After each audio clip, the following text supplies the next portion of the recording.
Good morning, guys. As long as well, it's not morning now, it's afternoon. Good afternoon, strugglers.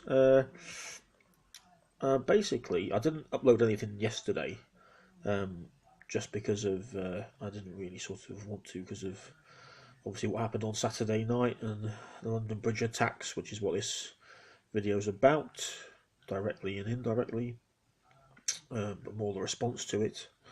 Um, so yeah, I didn't really sort of feel um, it was necessary to do that because there was a lot on the media, and obviously everyone was talking about it themselves anyway.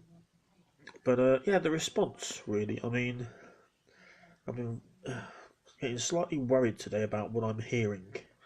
Yesterday and today, actually, by a lot of things like Sky News, on the BBC, all these sort of experts and security experts talking about uh, our response needs to be much more sort of rapid, muscular, you know, human rights of our babies, blah blah blah.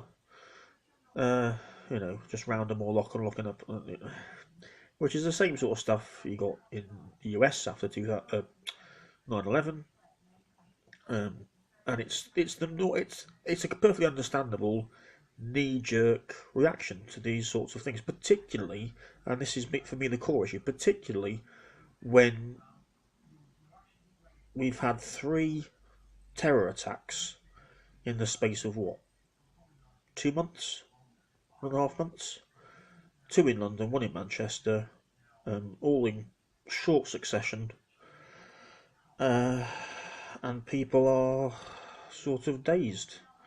And obviously, they've come to realise that Mrs. May and the people that are supposed to be managing all this really, and the threat, haven't got a handle on it. Don't know what they're doing. Don't know what to do.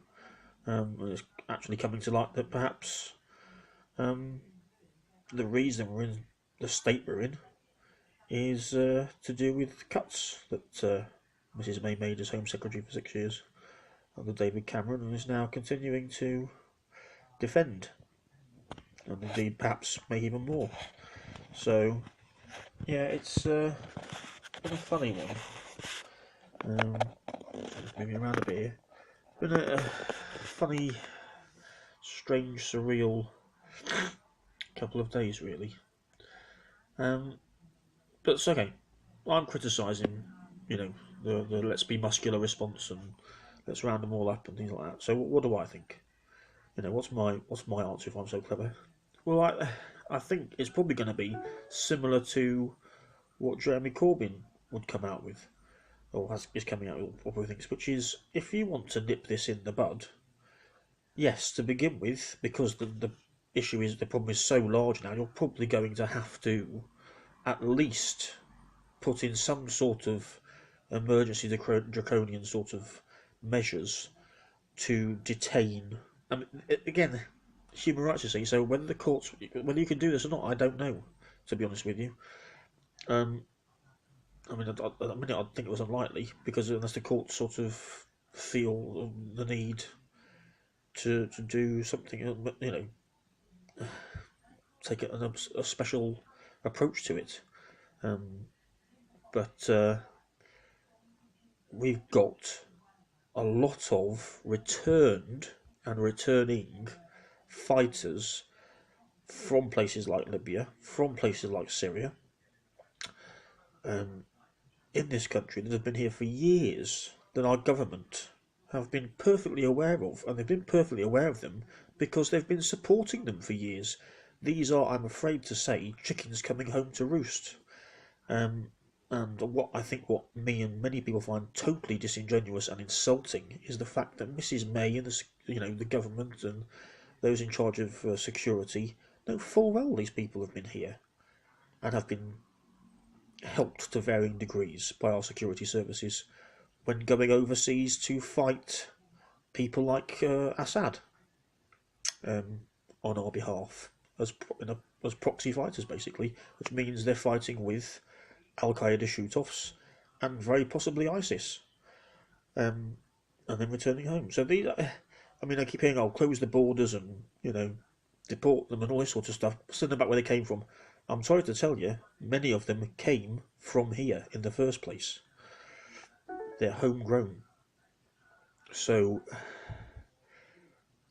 this is what's becoming perfectly clear to anyone really looking at the evidence, and the culpability of our government in shady, underhanded, dangerous efforts to overthrow other governments and stick their fingers in other pies, particularly in the Middle East and North Africa,